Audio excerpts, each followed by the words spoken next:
Assalamualaikum warahmatullahi wabarakatuh. Perkenalkan, nama saya Anita Marwati dari Universitas Singapura Bangsa Karawang, program studi S1 Akuntansi dengan NIC CP034.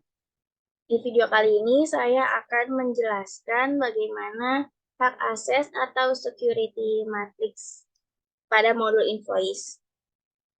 Pembahasan pada materi kali ini terdapat 6 bagian, yaitu yang pertama ada hak akses, yang kedua modul invoicing, yang ketiga skenario, yang keempat import user, yang kelima setup user, yang keenam aspek akses berdasarkan role. Kita lanjut saja ke pembahasan yang pertama, yaitu hak akses.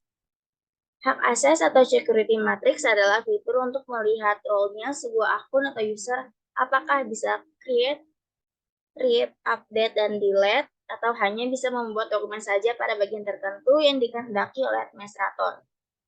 Security matrix ini berfungsi untuk mempelajari berbagai konsep, prinsip, dan standar untuk merancang dan mengimplementasikan aplikasi, sistem operasi, dan sistem yang aman.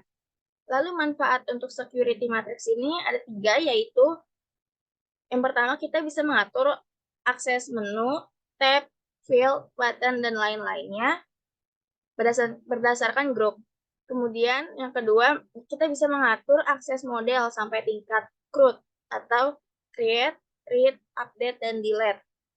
Lalu manfaat yang ketiga yaitu mengatur akses record atau data suatu model berdasarkan grup atau user. Jadi contohnya itu misalnya user A, kita bisa melihat data sendiri, terus user B bisa melihat data user C, dan user D bisa melihat data user E, dan seterusnya seperti itu. Kemudian fitur security pada Odoo ini dibagi menjadi 2, yaitu access right dan record rules. Jadi kita bisa menentukan access right dan record rules yang kemudian kita pasangkan dengan grup, lalu dari grup baru ke usernya. Jadi jika kita tidak mendefinisikan grup pada access right dan record rules, maka kedua akses ini itu bisa berlaku pada semua user. Selanjutnya, pembahasan berikutnya yaitu modul invoicing. Invoice atau dalam bahasa Indonesia yang disebut faktur, menurut KBBI ini pengertiannya yaitu daftar barang kiriman yang dilengkapi dengan catatan nama, jumlah, dan harga yang dikeluarkan penjual dan harus dibayar oleh pembeli atau pelanggan.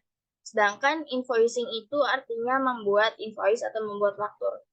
Nah, modul invoicing Odoo ini berfungsi untuk mengelola pembayaran tagihan perusahaan kepada klien. Lalu modul invoicing dilengkapi dengan fitur pembuatan form invoice yang akan memudahkan perusahaan dalam membuat dan mengirimkan invoice kepada klien tersebut. Kemudian kita lanjut ke pembahasan berikutnya, yaitu pembahasan mengenai skenario. Di sini terdapat skenario salah satu user yang bernama Jinu. Nah, Jinu ini merupakan karyawan pada PT AST dan mempunyai posisi sebagai manajer invoicing atau billing manager. Nah, billing manager ini merupakan suatu posisi yang bertugas untuk mengawasi sistem dan proses yang terkait dengan billing atau penagihan di sebuah perusahaan. Kemudian bertanggung jawab untuk mengurus dan berinteraksi dengan akun piutang, kredit, dan pembelian klien, lalu juga menaksir dan mengoreksi validitas tagihan, dan tindakan manajerial lainnya. Lalu juga pada PT ASP juga terdapat beberapa posisi karyawan lainnya, yaitu staff HR atau account receivable dan staff HP atau account payable. Staff HR ini bertugas dan bertanggung jawab untuk mencatat transaksi penjualan, menerbitkan dan mengirim invoice, menagih piutang ke pelanggan, mengurus piutang yang bermasalah, merekonsiliasi akun, dan membuat laporan secara berkala. Sedangkan untuk staf HP ini bertugas dan bertanggung jawab untuk mencatat transaksi pembelian dan melakukan pembayaran. Nah, setelah kita melihat skenario tersebut, kita bisa lanjut ke pembahasan berikutnya. Di sini ada tabel security matrix. Nah, di tabel security matrix ini terdapat role user, lalu ada modul-modulnya. Nah, di role user ini terdapat invoicing manager, invoicing HR staff, invoicing IT staff, kemudian marketing staff, dan admin. Nah, admin di sini adalah administrator atau kita anggap sebagai IT di perusahaan tersebut. Jadi dia memiliki akses keseluruhan modul pada Odoo. Nah, user invoicing manager pada modul accounting atau invoicing ini dia bisa mengakses modul tersebut, lalu bisa membuat, membaca, mengupdate, lalu juga mendelete. Sedangkan untuk invoicing HR staff ini, dia hanya bisa untuk membuat dan membaca. Lalu juga sama halnya dengan invoicing HP staff, hanya bisa membuat dan membaca. Untuk marketing staff hanya bisa membaca pada modul tersebut. Kemudian untuk modul-modul lainnya, mereka itu hanya bisa membaca. Sedangkan untuk yang administrator tadi, dia bisa mengakses semua modul yang ada pada Odoo. Kita lanjut ke pembahasan berikutnya, yaitu mengimpor user. Di sini terdapat langkah-langkah untuk mengimpor user. Di sini kita bisa lihat, yang pertama itu kita bisa login Odoo, kemudian kita klik main menu, lalu pilih setting, lalu kita harus mengaktifkan developer mode, lalu kita save. Setelah itu kita pindah ke site menu user dan companies, lalu kita pilih user. Kemudian kita bisa klik favorit, lalu import record, lalu pilih file atau data yang sudah dibuat dengan file tersebut berbentuk Microsoft Excel. Kemudian kita upload file. Setelah kita upload file tersebut, kita bisa melakukan tes untuk melihat apakah data tersebut benar semua atau valid gitu, sampai terlihat tulisan everything seems valid. Lalu langkah yang terakhir, jika kita bisa klik import, maka data user itu akan muncul di menu utama user dan companies. Sebelum kita berpindah kepada Odoo, jadi tujuannya untuk mengimpor user ini adalah agar mempermudah proses kita untuk membuat user. Jadi tidak perlu satu-satu. Pastinya kalau satu-satu akan memakan waktu lama karena kita harus memasukkan nama tersebut, lalu email, lalu setting segala macam. Sedangkan kalau mengimpor user ini, kita hanya mengupload file, lalu nanti akan muncul user-usernya pada menu utama user dan companies. Oke, kita akan lanjut ke bagian Odoo. Kita akan praktek langsung bagaimana cara mengimpor usernya. Nah, di sini saya sudah masuk bagian database-nya. Jadi, yang langkah pertama, tadi kan kita sudah login, sudah masuk. Kemudian kita bisa klik main menu, lalu kita pilih setting untuk mengaktifkan developer mode pada Odoo. Jadi di sini kita cari. Nah, di sini activate the develop mode. Kita klik aja sampai nanti muncul kumbang. Nah, muncul kumbang ini artinya developer mode sudah aktif. Nah, setelah develop mode sudah aktif, kita bisa klik lagi, klik setting, lalu kita bisa pilih site menu user dan companies. Kita pilih user. Nah, di sini kan belum ada user-usernya. Di sini hanya ada bawaan dari Odoo tersebut. Nah, kita bisa klik favorit. Jika ingin mengimpor user, kita klik favorit. Namun kalau misalnya ingin membuat satu-satu, kita bisa klik new pada tampilan ini. Nah, sedangkan kita di sini akan mengimpor user tersebut, jadi kita klik favorit lalu import records. Nah, akan muncul seperti ini. Kita akan upload file tersebut. Kita pilih. Lalu akan muncul tampilan seperti ini. Kemudian kita bisa tes aja sampai terdapat tulisan everything seems valid. Nah, jika sudah muncul tampilan everything seems valid, maka kita bisa klik import.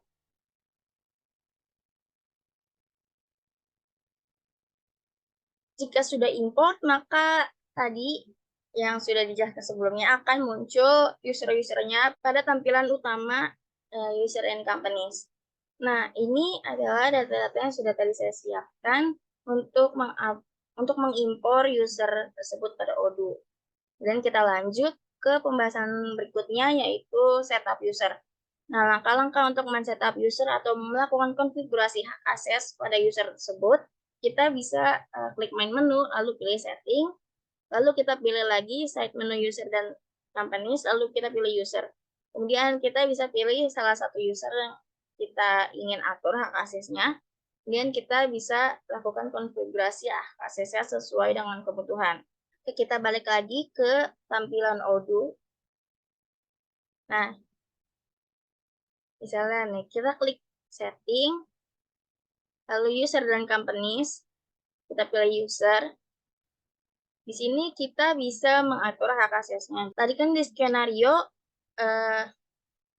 user tersebut bernama Gino, jadi yang pertama kita bisa atur Gino ini, kita klik. Nah, kita juga bisa lihat role-nya di sini dia sebagai apa. Nah, Gino ini dia sebagai manajer invoicing. Jadi kita atur saja aksesnya. Nah, di sini sudah terdapat namanya Gino, lalu emailnya juga. Kemudian user type di sini ada 3, yaitu internal user, portal, dan public. Nah, internal user di sini artinya itu bisa memiliki akses penuh ke aplikasi Odoo. Kemudian untuk portal di sini hanya bisa menjadi pelanggan atau pemasok. Jadi dengan aksesnya itu hanya ke dokumen yang relevan. Kemudian untuk public, di sini hanya bisa mengakses situs webnya aja. Nah, kemudian di sini kita bisa mengatur konfigurasinya di bagian sini. Untuk sales, karena dia bagian manager invoicing, jadi dia tidak akan memegang hak akses pada modul sales, jadi kita bisa kosongkan saja. Kemudian sama halnya seperti service, inventory juga, dan purchasing juga, human resource juga dikosongin saja. Nah, untuk accounting di sini bagian invoicing kita ubah dia menjadi billing administrator karena dia seorang manajer yang harus memegang semua akses tersebut, semua akses pada modul invoicing tersebut. Kita ubah. Kemudian untuk marketing kita kosongkan saja. Lalu survei juga kita kosongkan. Kemudian administration juga kita kosongkan. Dan untuk technical di sini biarin saja setupnya default. Lalu untuk extra rights di sini kita checklist saja yang bagian multi currency karena bisa jadi untuk pembayaran dari klien tersebut menggunakan mata uang asing. Yang misalnya kita gunakan itu adalah mata uang rupiah, sedangkan mereka membayar dengan mata uang dolar, itu tidak apa-apa. Jadi kita checklist saja multi currency, dan untuk kontak creation-nya kita unchecklist. Setelah itu kita bisa klik save pada bagian ini.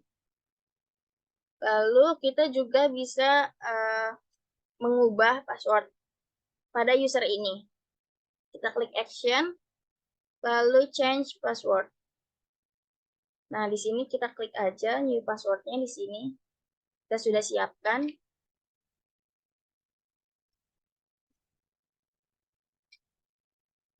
Kemudian kita klik change password.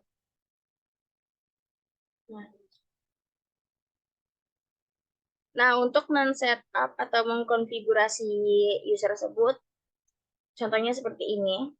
Selanjutnya kita akan men-setup semua user yang ada sesuai dengan role-nya.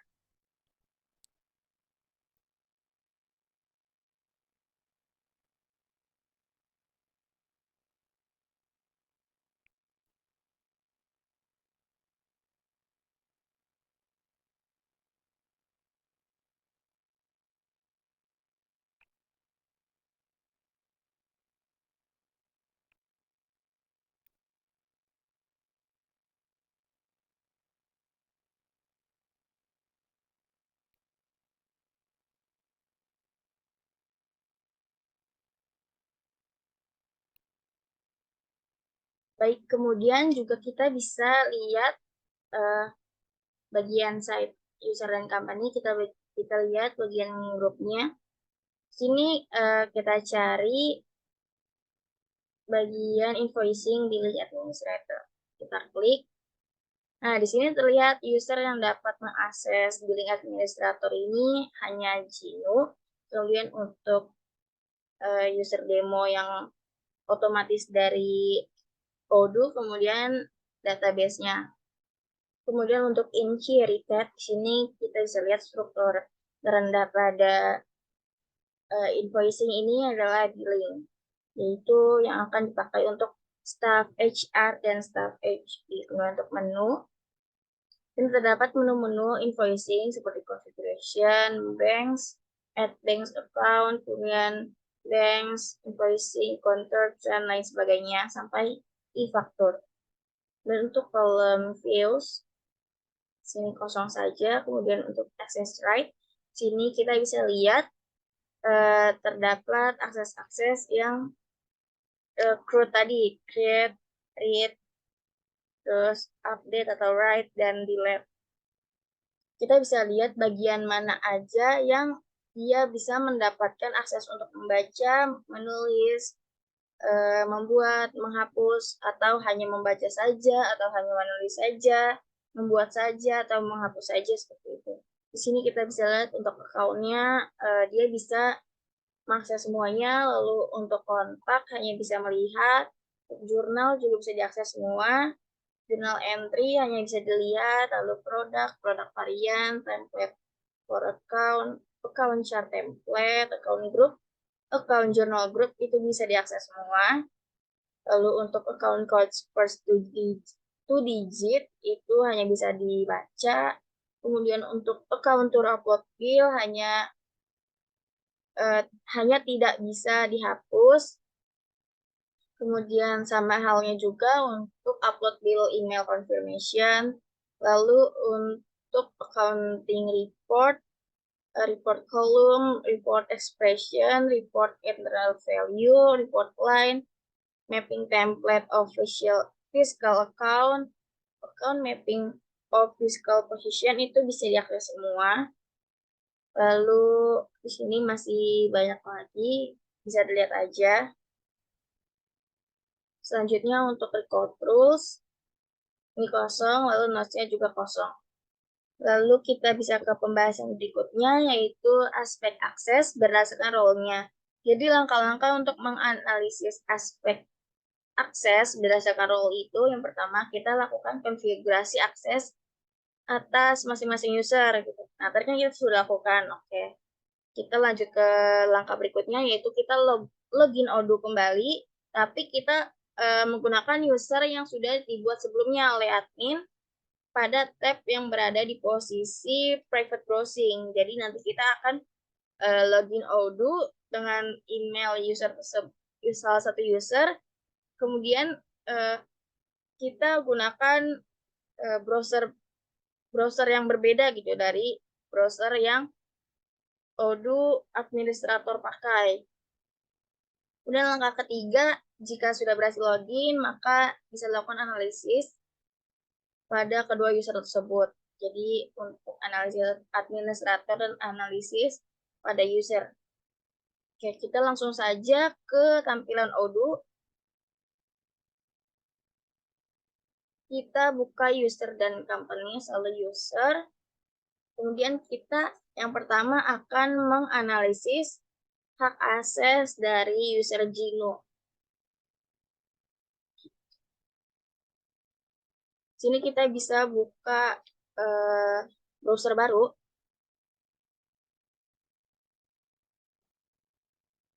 Nah, kita masuk pada web yang berbeda. Di sini menggunakan database yang sama seperti administrator tadi, tetapi kita masukkan email bagian user sesuai dengan skenario tadi.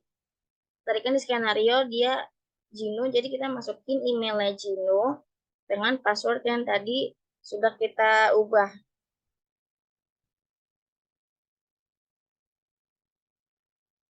Di sini kita bisa bandingkan modul dan fitur yang ada di Gino dengan yang ada pada administrator. Jadi kita split layar aja agar bisa melihat dan menganalisis dengan jelas.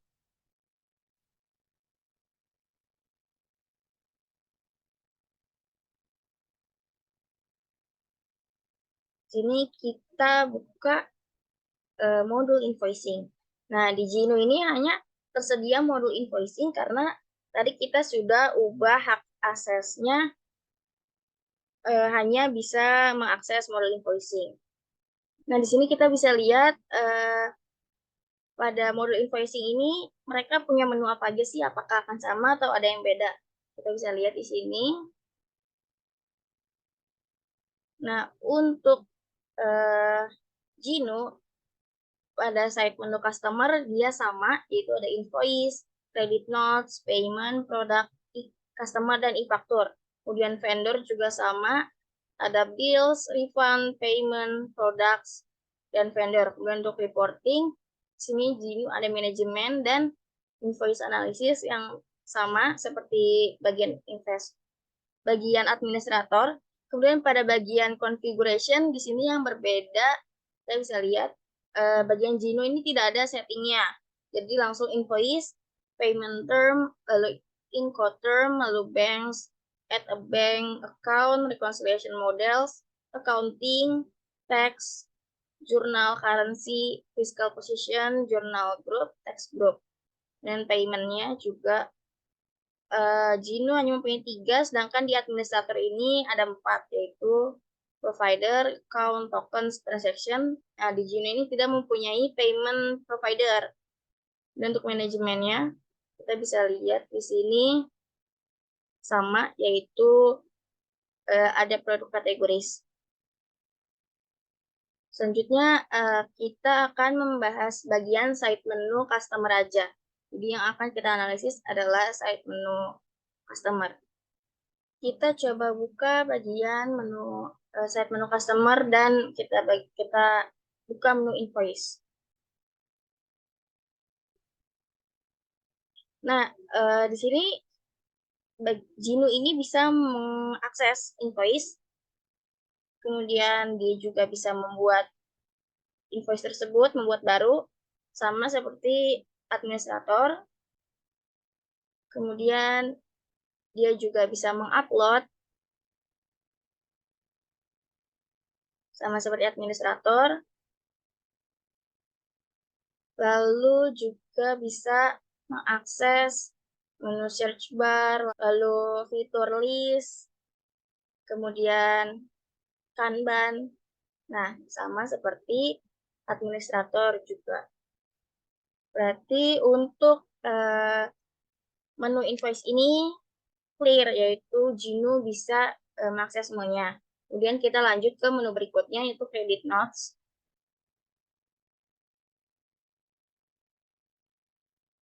Di sini Gino juga bisa mengakses credit notes, bisa membuat,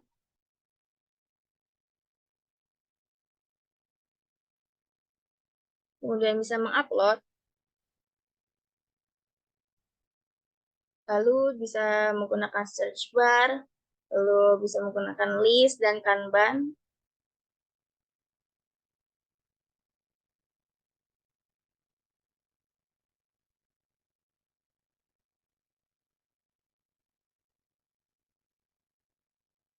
Berarti untuk June ini sama seperti menu bagian invoice, dia bisa mengakses semuanya. Selanjutnya kita ke bagian menu payment.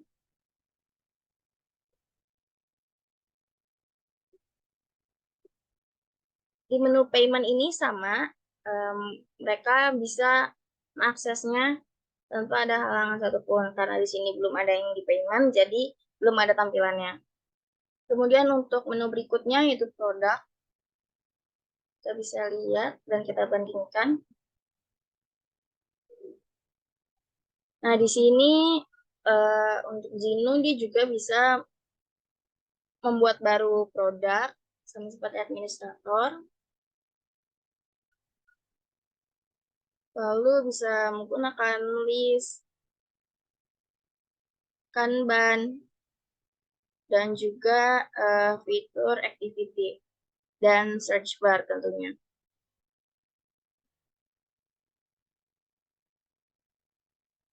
Lanjut ke customer. Nah, kita buka administrator customer.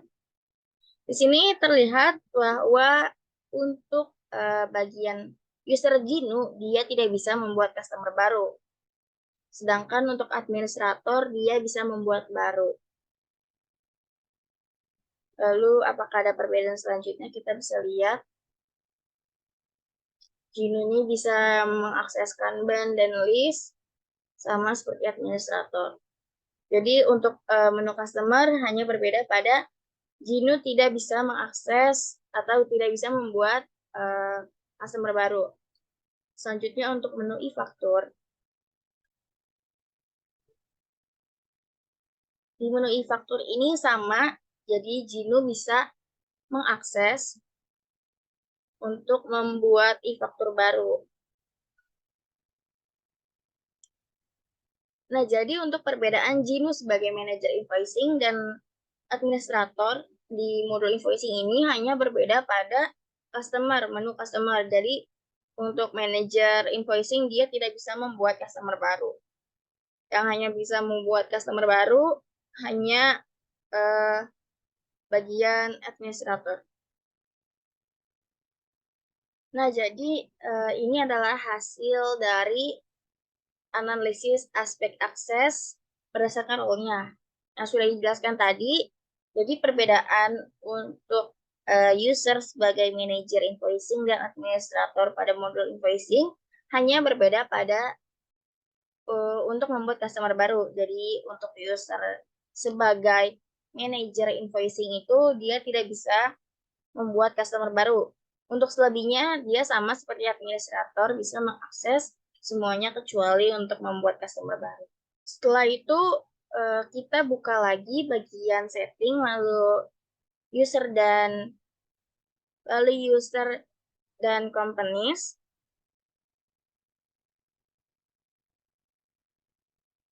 Lalu kita pilih user. Nah, agar semua user ini berubah menjadi confirm seperti Ginu, maka yang bisa kita lakukan yaitu kita bisa lakukan login menggunakan email dan password yang tadi kita telah tetapkan pada masing-masing user pada web yang berbeda seperti Ginu tadi. Nah, karena Ginu sudah, kita coba login untuk Moonbeam.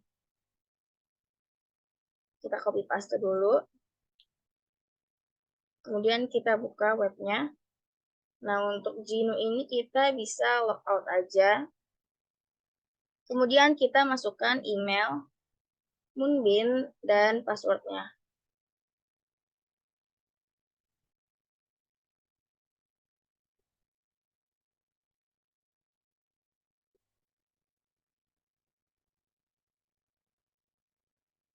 Setelah itu kita bisa coba langsung logout aja.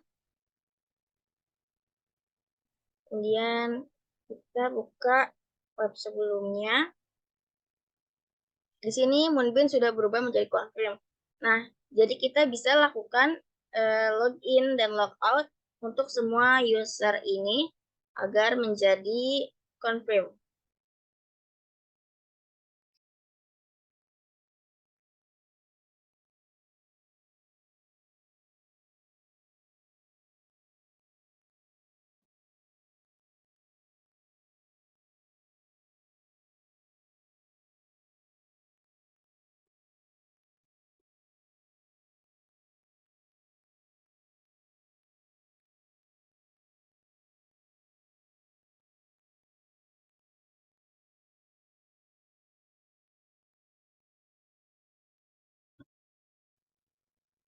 Nah, jika semuanya sudah berubah menjadi confirm, kecuali user demo, karena ini adalah bawaan dari Odoo, maka proses setup user ini sudah berhasil.